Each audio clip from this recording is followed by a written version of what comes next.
putol na kagamutan kapag dakay inuusan ang anak niyang kapatid.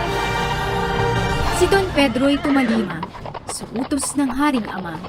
Iginayak kapag daka, kabayong sasakyan niya.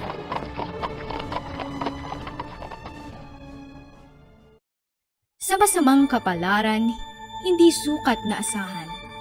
Nang sumapit sa ibabaw, kabayo niya'y namatay. Sa masamang kapalaran, ang prinsipey nakatagal. Narating ding mahinusay ang tabor na kabundukan. May namasdang punong kahoy, mga sangay mayamumong, sa nagtubong narorooy, bukod tangi yaong dahon. Natira sa pamamanglaw at inip ng kalooban, yamang walang hinihintay, mamahinga ang mainam.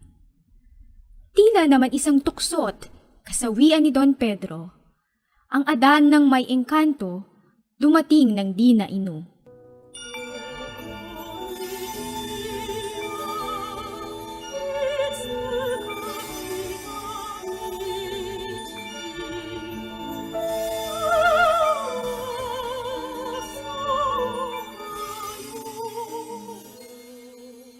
Ugali nitong Adarna, matapos ang kanyang kanta, ang siya'y magbawas muna bago matulog sa sanga.